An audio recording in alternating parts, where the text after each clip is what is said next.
ኃጢአት አርግ የሚልህ የአእምሮ ክፍል አለ። አንተ በጌታ ነህ፣ ቅዱስ ነህ፣ እንዴት ይህን ታደርጋለህ የሚልህ ደግሞ ሌላኛው አለ። ልክ የሚመስል ለረጅም ጊዜ በኮንክሪት የተሰራ ሀሳብ አለ እዚህ ውስጥ። ስለ እኔ ሳስብ ክርስቶስ በእኔ ውስጥ እንዳለ ማሰብ እስካልጀመርኩ ድረስ የእግዚአብሔር ኃይል በእኔ ውስጥ መገለጥ አይችልም።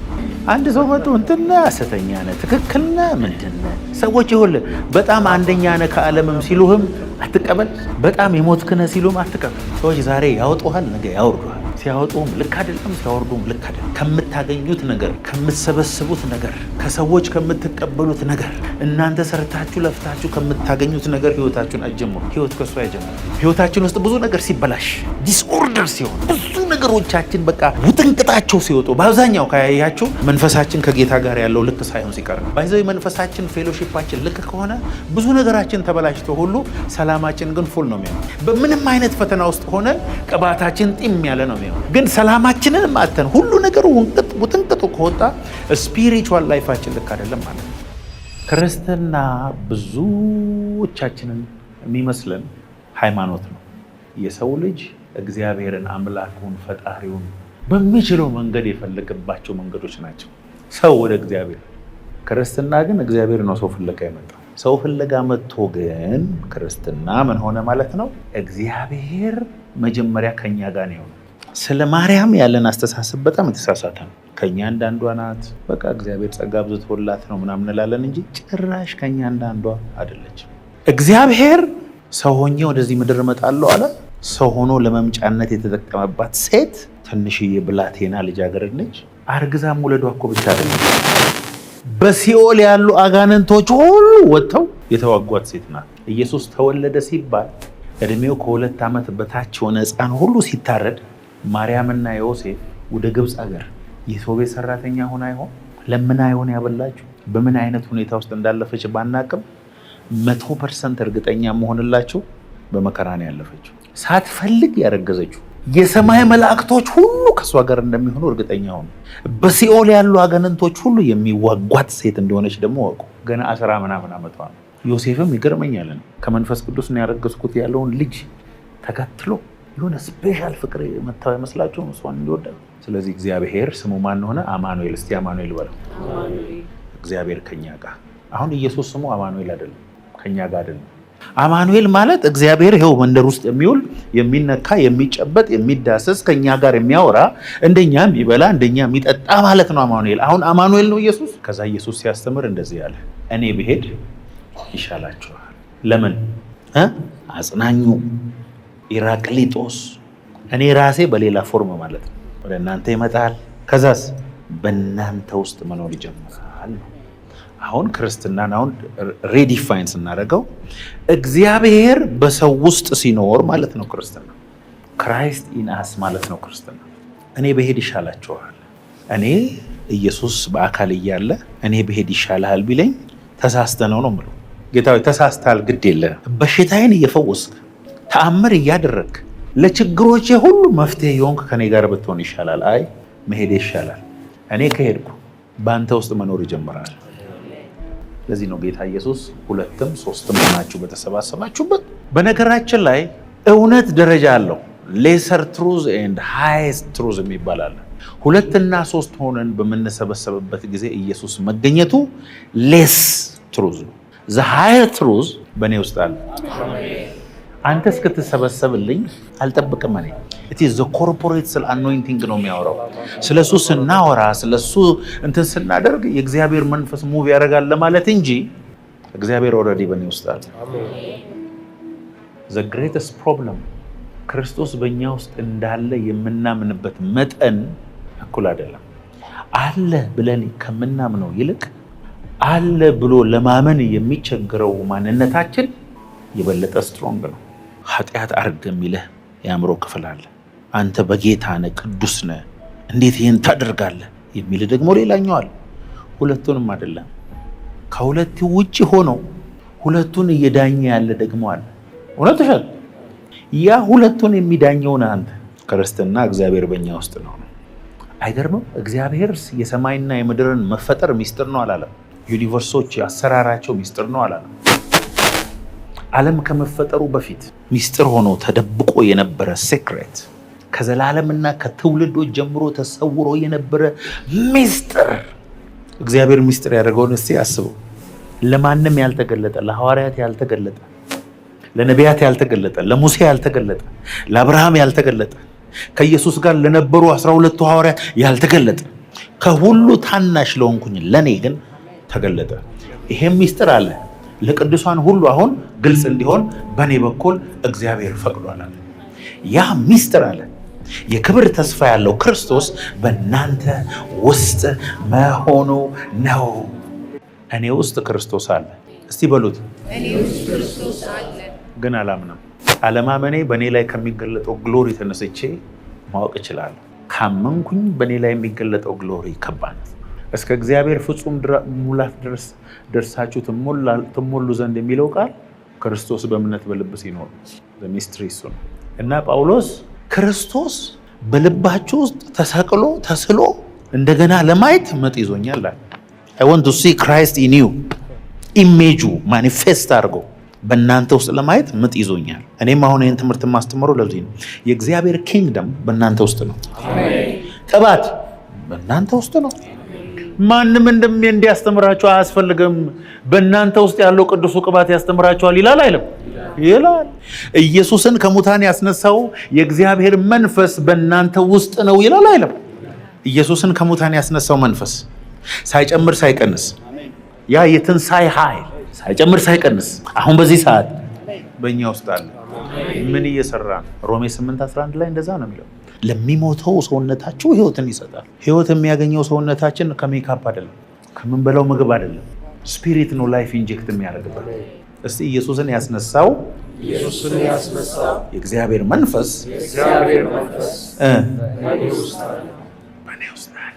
ሳመልክ አይደለም የሚመጣው። ኢየሱስ በእኔ በቆሻሻ ውስጥ ለመኖር ፈቃደኛ በመሆኑ ይገርመኛል። የሚገርማችሁ በብሉይ ኪዳን ነው የጀመረው። ግሎሪውን አሳየን ይላሉ። ይመጣል መገናኛ ድንኳን ውስጥ ታቦቱ ላይ ድል ሲያደርጉ የሆነ ሲጮሁ ያዩታል። ከዛ ጌታ እንደዚህ ያለ፣ ከዚህ በኋላ ከህዝቤ ጋር አዲስ ኪዳን እገባለሁ። ይሄ ታቦቱ ህጉ የተጻፈበትን ልባቸውን አደርጋለሁ፣ በእነሱ ውስጥ እኖራለሁ፣ በትእዛዜም አስኬዳቸዋለሁ። ከዚህ በኋላ ማንንም እወቅ ተብሎ ስለኔ ሁሉም ያውቁኛል። ምክንያቱም እኔ አምላካቸውና አባታቸው እሆናለሁ። I will live in them. The dwelling place of God is my spirit. ኤፌሶን 3:3 አስቀድሜ ባጭሩ እንደጻፍኩ ይሄንን ሚስጥር በመግለጥ አስታወቀኝ። ይሄንን ሚስጥር ይህንንም ስታነቡ የክርስቶስን ሚስጥር እንዴት እንደማስተውል ልትመለከቱ ትችላላችሁ። ይህም ለአሕዛብ አብረው እንዲወርሱ፣ በአንድ አካልም አብረው እንዲሆኑ፣ በወንጌልም መስበክ በክርስቶስ ኢየሱስ በሆነ የተስፋ ቃል አብረው እንዲካፈሉ፣ ለቅዱሳትና ለሐዋርያት በነቢያት መንፈስ አሁን እንደተገለጠው በሌሎች ትውልዶች ዘንድ ለሰው ልጆች አልታወቀም፣ እንደ ኃይሉ ስራ እንደተሰጠኝም እንደ እግዚአብሔር ጸጋ ስጦታ መጠን የወንጌል አገልጋይ ሆንኩለት ይላል። ሚስትሪ ይሄ ለማንም ለሐዋርያትም ለነቢያትም ለማንም ያልተሰጠው ሚስጥር ለእኔ ግን ተሰጥቶኛል አለ። ሐዋርያው ጳውሎስ ብቻ ነው በነገራችን ላይ በክርስቶስ በሰማያዊ ስፍራ በእግዚአብሔር አብ ቀኝ ተቀምጠናል አለ። ክርስቶስ በእኛ ውስጥ ይኖራል ደግሞ አለ።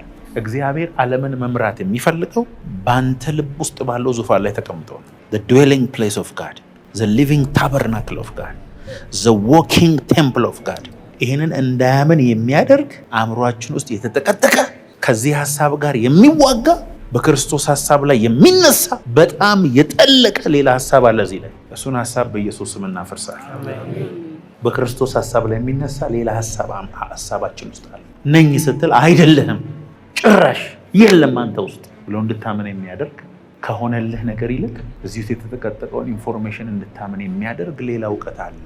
ያንን እውቀት ነው እንግዲህ እግዚአብሔር አፍርሱትና ቡልዶዘር ይዘግባ ነው እዚህ ውስጥ ልባችሁ ውስጥ የተቀመጠን ሀሳብ ዛሬ በኢየሱስ ስም አፈርሰዋል። አሜን።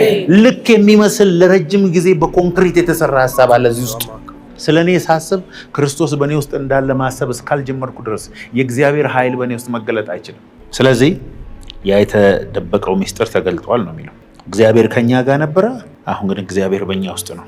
ዮሐንስ 14:17 እና አንደኛ ቆሮንቶስ 3:16 እርሱም ዓለም የማያየውና የማያውቀው ስለሆነ ሊቀበለው የማይቻለው የእውነት መንፈስ ነው። ነገር ግን ከእናንተ ዘንድ ስለሚኖር በውስጣችሁ ስለሚሆን እናንተ ታውቁታላችሁ። አሜን። ዓለም አያውቀውም፣ ዓለም አይረዳውም፣ ዓለም አይገናዘበውም። እናንተ ግን በእናንተ ዘንድ ስለሚኖር በእናንተ ውስጥ ስለሚሆን ታውቁታላችሁ። በጣም ጥቂት ጴንጤዎች ናቸው ባይዞ እኔ መንፈስ ቅዱስን አውቀዋለሁ፣ አውርቶኛል፣ ሰምቼዋለሁ፣ ነክቶኛል፣ ኢንካውንተር አድርጌያለሁ፣ በእኔ ማንነቱን ገልጧል የሚሉ ጥቂት ሰዎች ናቸው። only few people know this። መንፈስ ቅዱስን ክርስቶስ በእኛ ውስጥ ያለውን ኤክስፒሪየንስ ያደረግንበት መጠን ሁላችን የተለያየ ነው። በጣም ከፍ ያለ ሰዎች ሌላ ከፍ ያለ ሰው ሲያገኙ ምንም እንዳላወቁ ነው የሚገባቸው። እናንተ ግን በእናንተ ውስጥ ስለሚኖር ከእናንተ ጋር ስለሚሆን ታውቁታላችሁ። ይኸውልህ መንፈስ ቅዱስ በአንተ ውስጥ እንዳለ እውቅና በሰጠው መጠን፣ አክኖሌጅ ባደረግከው መጠን፣ ከሱ ጋር ለመስራት ፈቃደኛ በሆንክ መጠን ራሱን እየገለጠ እየደመቀ እየበዛ አንተን ኮንሱም እያደረገ አንተን እያቃጠለ አንተን እያጠፋ እሱ እየበራ እውቅና ካልሰጠውስ እዛው እንዳለ ወደ ጌታ ትሄዳለህ። የጸጋ ስጦታ ልዩ ልዩ ነው። መንፈስ ግን አንድ ነው። እንደወደደው በአንቺ በኩል እንደወደደው በተመቸው መልኩ ከአስተሳሰብሽ ጋር ከአኗኗርሽ ጋር ተነስቶ ራሱን ይገልጣል። ኢግኖር ካረከው ግን በጌታ ነህ እኮ ትድናለህ። ምንም ነገር በመንፈስ ቅዱስ እዚህ ምድር ላይ ሳታደርግ እድሜ ያልፋል ማለት። አንደኛ ቆሮንቶስ 3:16 የእግዚአብሔር ቤተ መቅደስ እንደሆናችሁ የእግዚአብሔርን መንፈስ እንዲኖርባችሁ አታውቁምን? አታውቁም? አልገባችሁም እንዴ አላቸው ለቆሮንቶስ ሰዎች። የእግዚአብሔር ቤተ መቅደስ እኮ ናችሁ እናንተ። the walking temple of God። እግዚአብሔር በእናንተ ውስጥ ነው የሚኖረው፣ ዱዌል የሚያደርገው። he lives in you. don't you understand? ምን ነው የምታወራው? ምን ነው የምታስበው? you are the temple of almighty God. he lives in you። ግን እንደሱ ነው የምንኖረው። አሁን እግዚአብሔር በውስጡ እንዳለ ሰው እኮ አይደለም የምንኖረው የምናስበው። ወይ የእግዚአብሔር ቃል እውነት ነው ወይ እኛ እውነት ነን። ከሁለቱ አንዱ እውነት መሆን አለበት። የእግዚአብሔር ቃል እውነት ከሆነ በጌታ በኢየሱስ ክርስቶስ አምኖ የዳነ ሰው የእግዚአብሔር መቅደስ። በነገራችን ላይ ከዘላለም ሕይወታችን ቀጥሎ በጣም አስደናቂው ነገር ከሞት መነሳታችን ሳይሆን ይሄ ነው። ስለዚህ ሞተን ወደ ሰማይ የምንሄደው ከዚህ አይበልጥ እና እኔ የገባኝን ነገር ልንገራችሁ። የሆነ በመንፈስ ይሄ ቃል ቢገለጥልህና እንዳበደ ሰው መሆን ብትጀምር ከዚህ ቃል ውስጥ የሚወጣው ግሎሪ በአንተ ላይ ይገለጣል። ካልተደሰትክበት ካልተገረምክበት ግን አይሰራም። አይገርም? ዱ ዩ ኖ ሬቨሌሽን ኤክስፔክት ያደርጋል መገረምን፣ ፓሽንን፣ መደነቅን፣ መንከባለልን፣ መጮህን። ኮንክሪት ሆነ ተቀምጠ እግዚአብሔር በእኔ ውስጥ አለ። ኧረ እባክህ ጥቅሱን መናገር ምንም አይጠቅም። you have to be excited about this revelation። እነ ጳውሎስ እኮ ለመሞት ፈቃደኛ የሆኑት ለዚህ ነው። እግዚአብሔር መንፈስ ሲነካቸው ነው በመጋዝ ለመሰንጠቅ ፈቃደኛ የሆኑት። እግዚአብሔር መካድ በማትችሉት መንካት ይንካቸው። አሜን። አንድ ሰው መጥቶ እንትና ሐሰተኛ ነህ፣ ትክክል ነህ፣ ምንድን ነህ? ሰዎች ይኸውልህ በጣም አንደኛ ነህ ከዓለምም ሲሉህም አትቀበል። በጣም የሞትክ ነህ ሲሉህም አትቀበል። በሰዎች ቫሊዴሽን፣ በሰዎች በሚሰጥ አክሪዴሽን ህይወትን አትገንባ። ሰዎች ዛሬ ያወጡሃል፣ ነገ ያወርዱሃል። ሲያወጡም ልክ አይደለም፣ ሲያወርዱም ልክ አይደለም። እግዚአብሔር ካወጣ የሚያወርድ የለም። አሜን። እግዚአብሔር ካወረደ ደግሞ የሚያወጣ የለም። አለቀ። ይሄ ስጋችን መንፈሳችን አለ። መንፈሳችን ውስጥ እግዚአብሔር አለ። ብዙ አትጮህ፣ ጸልይ። ኦልሬዲ አንተ ውስጥ ነው ያለው ጌታ። ግን አንዳንድ መቅደሶች ክብሩን የሚያበሩበት መጠን በጣም ብዙ። አንዳንድ መቅደሶች አጠገባቸው ስታልፉ ሁሉ ታውቃላችሁ። ገላትያ 2:20 ከክርስቶስ ጋር ተሰቅያለሁ፣ እኔ አሁን ሕያው ሆኜ አልኖርም፣ ክርስቶስ ግን በእኔ ይኖራል። አሁን በስጋ የምኖርበት ኑሮ በወደደኝና ስለ እኔ ራሱን በሰጠው በእግዚአብሔር ልጅ ላይ ባለ እምነት መኖረው ነው። የእሱ ጽድቅ የኔ ጽድቅ ነው። የእሱ ህይወት የኔ ህይወት ነው። የእሱ ክብር የኔ ክብር ነው። እኔ አሁን የለሁም። ለካ ይሄ ነገር የሚሰራው በአስተሳሰብ ነው። ሰላም የምትባለዋ ልጅ ስለ ሰላም ማሰብ አቁማ በውስጣ ስላለው ክርስቶስ ብቻ ማሰብ ሲጀምር ነው ህይወት የጀመረችው። ስለ ራስህ ማሰብ ያቆምክ ሰዓት እና በአንተ ውስጥ ስላለው ክርስቶስ እሱ እየተገለጠ እንዳለ ማሰብ በጀመርክ ሰዓት ነው ሀብለህ ህይወት የጀመረው። የእግዚአብሔር መንግስት የት ናት አለ? በእናንተ ውስጥ ናት። the kingdom of God is in you። በዓለም ላይ ካሉ ኃይሎች ሁሉ የመጨረሻው ትልቁ ኃይል እግዚአብሔር ሰማይና ምድርን የፈጠረበት ሳይሆን ኢየሱስን ከሙታን ያስነሳበት ነው። ያ ኃይል ኦልሬዲ አንቺ ውስጥ ነው። you are not using it። ስለ መንፈስ ቅዱስ የገባኝ አንድ ሚስጥር ምንድን ነው? መንፈስ ቅዱስ በእኔ ላይ በኃይል የሚሰራው በእኔ ረሃብና አስተሳሰብ መጠን ነው። እግዚአብሔር እንደ እግዚአብሔር ኢግኖር መደረግ የሚጠላ የለም። እግዚአብሔር ታማኝ አምላክ፣ እግዚአብሔር ምስክሬ ነው። እኔ ልንገራችሁ ከእግዚአብሔር ባህሪዎች ምንም ባታምኑ ታማኝነቱን ነው። ወደኸው ፈልገኸው ተርበኸው የእሱን ክብር ሳታይ እግዚአብሔር ምስክሬ ዘመን አያልፍም። ዛሬ ረሃብ ይጨምርላችሁ። ከዳዊት ጋር ነው የነበረው፣ በእኔ ውስጥ ነው ግን ያለው። ከአብርሃም ጋር ነው የነበረው፣ እኔ ውስጥ ግን ነው ያለው። ሰይጣን አጨልሞብናል እኮ በናዝሬቱ በኢየሱስ ስም። እግዚአብሔር ከኛ ጭንቅላት ውስጥ ያለንን ትሬዠር እንዳናይ ያደረገን አጋንንት ይምታው። በሸክላ ዕቃ ውስጥ የከበረ መዝገብ ይላል። the treasure is in me። እኔ ተራ ሰው አይደለም፣ እግዚአብሔርን ይዤ መጓዝ ሰው ነኝ። እንዴ ሰው እኮ በአጋንንት ተሞልቶ ይሄዳል። በአጋንንት ተሞልቶ በሚሊዮን አጋንንቶች ተሞልቶ ይንቀሳቀሳል። ያ ሰው የአጋንንት መቅደስ ነው። አጋንንቱ በሰውየው ውስጥ ሆኖ ያወራል፣ ሰውየውን እንደፈለገው ያደርገዋል።